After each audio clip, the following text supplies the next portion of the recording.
pero con muchísima información, el debate y los dimes y diretes y las idas y vueltas de Javier Milei en una entrevista donde con agravios realmente insultó a un artista, Lali Espósito, simplemente por pensar distinto, por plantear una situación diferente y generó el debate de la mirada de la cultura, inclusive con un discurso de Javier Milei que utiliza mucho redes sociales, en este caso X, la red social X, ex Twitter, para expresarse. Y trajo un tema en agenda que realmente es para analizar. Habló del Gramsci cultural y por eso queríamos charlar con algún especialista. Y le vamos a dar la bienvenida a Joel Sidler, que es politólogo licenciado en Ciencias Políticas, es santafesino, así que le damos la bienvenida y lo presentamos de esta manera.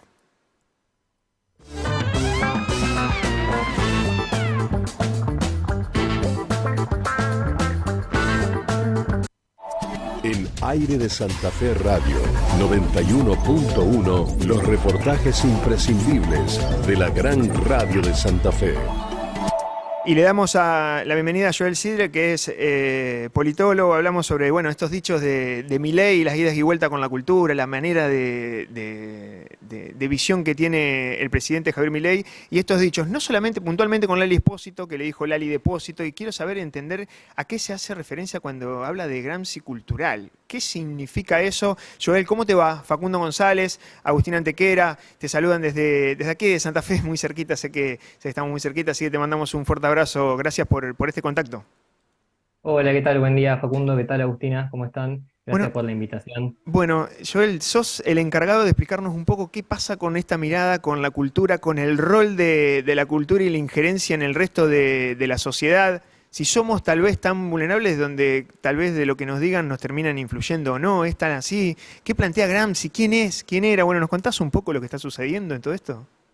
Dale, sí, con mucho gusto. Yo creo que lo primero que tenemos que pensar cuando un político o alguien que está debatiendo públicamente hace referencia a un autor, a un filósofo o algún teórico político, Ujú. no es tanto si lo cita de manera correcta o incorrecta, que eso es una discusión más que nada para dar en las aulas, en la facultad, sino tenemos que entender cuáles son las intenciones o para qué cierto político recurre a estas ideas o a estos filósofos para instalarlas en el debate público. Y para entender qué intenciones tiene Milei o cuáles son los propósitos por los cuales Milei recurre a Gramsci, creo que tenemos que entender un poco quién fue este autor, quién fue este teórico político, para poner un poco en contexto y a partir de ahí entender, bueno, qué es lo que está intentando hacer el presidente Ujú. a partir de esta idea de Gramsci cultural o del marxismo cultural. Exacto. Y nos contás un poco entonces de qué se trata, entonces para entender, a ver, de a quién citó, quién está detrás de la cita de este autor. Sí, básicamente y bien rápido, Antonio Gramsci es un filósofo, un teórico político de principios del siglo XX, nacido en Italia, es un teórico marxista, es un teórico comunista, es incluso fundador del Partido Comunista de Italia, que fue encarcelado por el fascismo en Italia, por Mussolini, Ujú. durante casi 10 años y que prácticamente muere como consecuencia de ese encarcelamiento.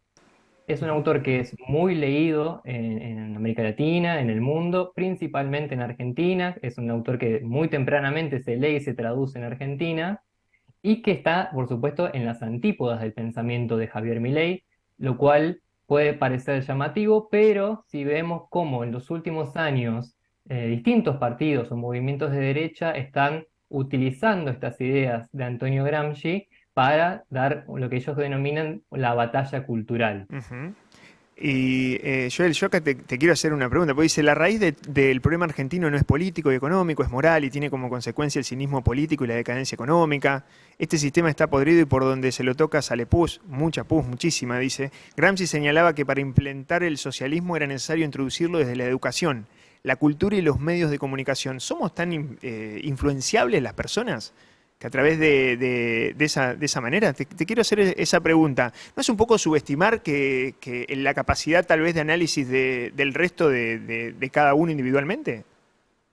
En principio, sí, lo interesante, lo que te va a decir Gramsci a esto y por qué Milei lo está utilizando, es que las clases dominantes, o en este caso la burguesía, va a decir Gramsci, necesitan generar cierto consenso por parte de los dominados para que su dominación continúe en el tiempo, si no, se generan las revoluciones, los cambios políticos y esas clases dominantes van a perder su poder. Ujú, Entonces necesitan generar un conjunto de instituciones para generar ese consenso. Por ejemplo, la educación, la cultura, las religiones y demás. ujú. Entonces Gramsci va a decir, el capitalismo, las clases dominantes están impregnadas en nuestra cultura y lo que tenemos que hacer es ser capaces de reconocer esto para poder combatirlo. Lo que Ujú. está diciendo Milei es justamente lo contrario.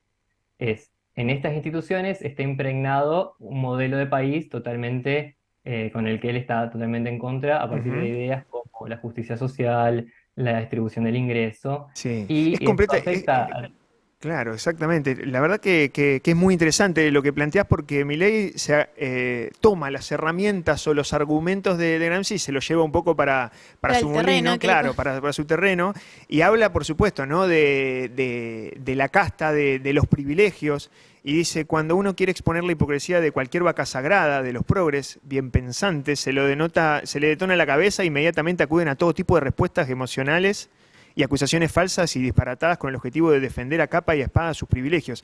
Realmente es un tuit muy largo y por eso está bueno debatirlo, principalmente para entender, y por eso estamos en conversación con un especialista en el tema. Y trae debate, esto termina generando debate. Yo me quedo con la sensación de que, ¿cuál es la verdadera, entre comillas, sociedad argentina? Porque Javier Milei termina de ganar una elección, así que lejos de por ahí tal vez estar influenciados por un marco normativo que te lo baja la educación, la cultura, no sé, los artistas. Sin embargo, Javier Milei hace muy poquito ganó con millones de votos unas elecciones. O sea, eso no se termina trasluciendo o replicando en las decisiones de elección de los argentinos. Eso por ahí tal vez es una contradicción que Javier Milei no lo expone. Sí, en ese sentido, lo que te puede ayudar a comprender qué es lo que está haciendo Milei con esto, si bien ganó unas elecciones con el 56%, lo que le permite hacer este discurso es generar un enemigo, crear un enemigo al cual va a combatir durante su gobierno a partir de identificar quiénes son los responsables de esa decadencia política que él identifica. Ujú, Es decir, es lo que vienen haciendo varios gobiernos de derecha en los últimos años, como el de Bolsonaro en Brasil, como el de Trump en Estados Unidos, como lo que hace Vox en España, y es identificar un enemigo. Eso le permite abroquelar líneas a su interior, es decir, tener una base de apoyo fuerte para su gobierno, por lo menos de las personas que están convencidas de lo que él sostiene y lo que él piensa, y poner en la vereda de enfrente a un grupo bastante grande de artistas, de personalidades, de partidos políticos, de trabajadores, de docentes, ujú. que él los identifica en la parte de frente a su postura política, que van a ser los responsables de esa decadencia. Entonces, esa dinámica de amigo-enemigo, de un nosotros y de un ellos, creo que le sirvió mucho para la campaña, para ganar las elecciones. El tema es que para gobernar es un poco más complejo que generar ese amigo-enemigo. Joel, venimos de gobiernos anteriores donde también se generaba esta división, divide y reinará, se dice muchas veces. Por un lado se puso al pueblo en contra del campo y también al pueblo en contra de las grandes empresas. Hoy se vuelve a repetir un poco esta lógica, pero en vez de hacerlo con este grupo, porque políticamente por la bandera y por los nombres no corresponde, enfrentan al pueblo contra el mismo pueblo. Porque Lali Espósito, más allá de muchas de las cosas que uno pueda pensar o no, si le gusta o no la cantante, es un poco la representación de una chica clase media que tuvo un sueño y trabajó Ujú. 20 años de su carrera sin descanso para consagrarse y cumplir su sueño. Creo que es un poco la representación de todo lo que añora la clase media. Totalmente, Agustina. Yo creo que la historia argentina nos da la pauta de estas divisiones, de estos enfrentamientos. Desde 1930 para acá, existen divisiones en la sociedad argentina. Lo que hace Milei es, como bien decís, invertir los términos muchas veces de lo que se ha discutido en el país. Yo creo que, si bien vos señalás que es un enfrentamiento del pueblo contra el pueblo, no hay que perder de vista que el gobierno de Javier Milei es un gobierno que tiene muchas relaciones, no solo con los empresarios, sino al nivel de las corporaciones. Ujú. Es decir, a un nivel mucho más concentrado de la economía, es decir, los sectores más poderosos de la economía argentina e internacional, que cuando uno empieza a ver que esa batalla cultural que está intentando llevar adelante Milei contra, por ejemplo, Lali Espósito, que es una persona de clase media que trabajó toda su vida, como vos muy bien decís. Detrás de esos ataques hay una mirada hacia los empresarios más exitosos de Argentina, que en su gran mayoría han hecho esos millones a base de subsidios o exenciones impositivas.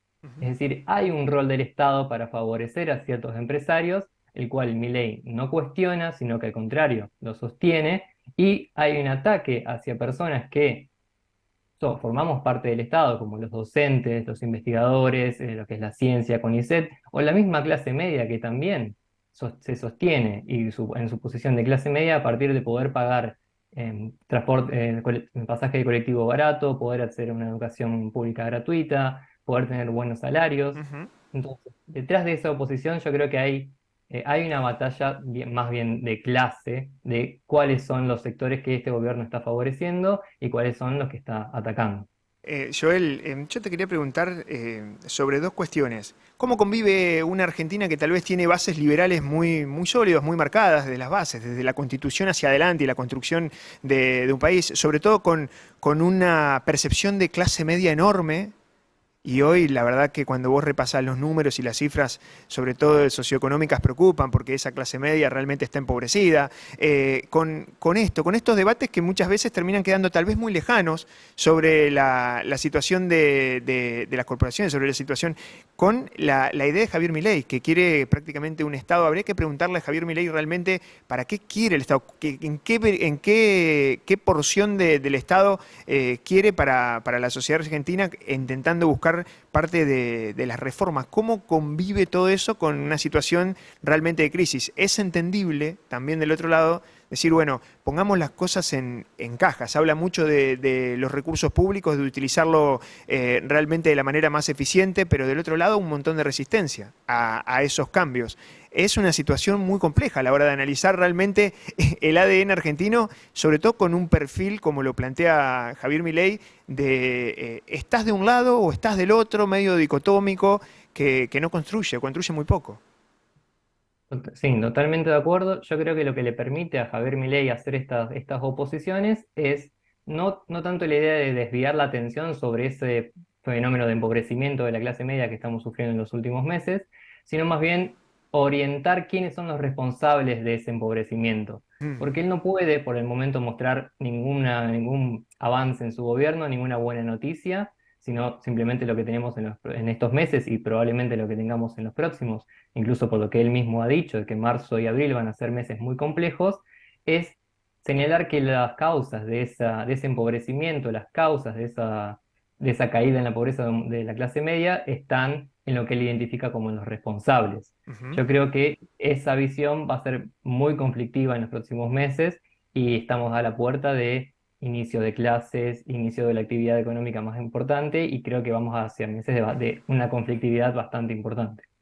Joel, ¿crees que esto también es un poco un manotazo de ahogado de Javier Milei? Porque él se describe a sí mismo como un hombre de ciencia, un economista.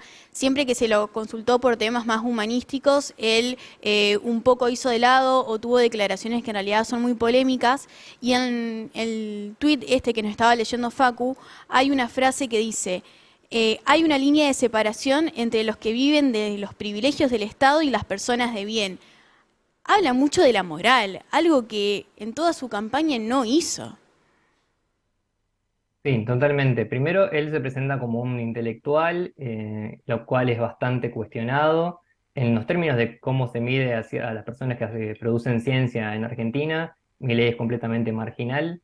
El Ujú. intento de un discurso científico de su parte no está sostenido sobre ninguna teoría empírica, no son más que dogmas o frases mm, rimbombantes que no tienen ningún acervo de realidad y que le permite justamente esa grandilocuencia, le permite captar la atención, que lo cual fue muy importante para su campaña, pero como muy bien decís, bueno, ese apego a una moral que lo que hace es dividir entre argentinos de bien y argentinos de mal, básicamente, bueno, va a generar importantes conflictos en el futuro y creo yo que desde la primera magistratura, desde la presidencia de una nación, atacar a sus propios ciudadanos creo que es un grave error. Ujú.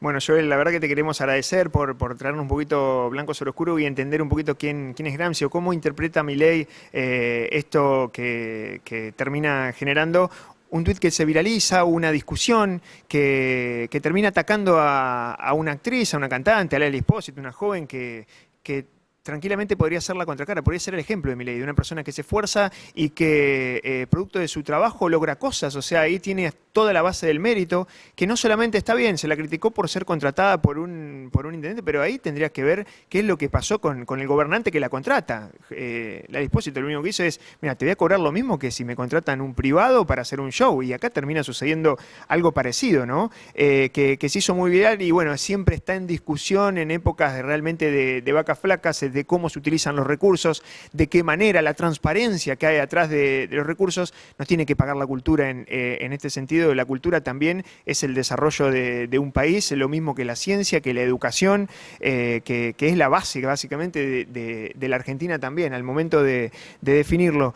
Sé que es una batalla que me parece que también genera un debate y que este debate está bueno que se dé. Porque si realmente hay una batalla cultural, bueno, pero darlos con los argumentos sin atacar al otro, entender que tal vez del otro lado de la vereda de enfrente hay personas que opinan diametralmente opuesto y eso está bueno, conversarlo y debatirlo. Gramsci, aclárame, fue un autor que escribió en la década del 30 del siglo pasado. Sin embargo, se sigue utilizando por esta época también aquí en la Argentina. Exactamente, es más, fue un autor que gran parte de su obra la escribió en la cárcel. Mm. Y lo que nos ha quedado son los cuadernos que él escribió en la cárcel a causa de que él estaba puesto justamente preso por sus ideas. Joel, en la historia argentina, ¿a la cultura se la ha visto como un gasto o como una inversión? Porque pareciera que este debate que se está dando es algo nuevo. Y generalmente desde cualquier visión económica la cultura te genera un gasto, pero que ese gasto vuelve a partir de recuperar a partir de la actividad cultural. La actividad cultural no genera pérdidas en su gran mayoría, sino que por el contrario, la creación de festivales o de eventos públicos movilizan la economía, entonces es una inversión en términos de que puedes recuperar mucho más de lo que estás gastando. Preguntémosle a cualquier intendente de la provincia de Santa Fe cuando tiene una fiesta en su pueblo, Ujú. el movimiento que eso genera en su economía es muy importante, además de la alegría, de la felicidad del pueblo, de la posibilidad de organizarse y llevar adelante estas fiestas. Entonces, ver a la cultura únicamente como un gasto es el empobrecimiento cultural de una nación y es no entender conceptos básicos de economía como el concepto de inversión, que Javier Milei debería comprender bastante bien, pero que me parece que está dejando de lado por estar sobreideologizado en muchos términos e intentar imponer su postura frente a quienes intentamos decir cosas distintas. Joel, muchísimas gracias por estos minutitos por aire de Santa Fe, que tengas un muy buen domingo.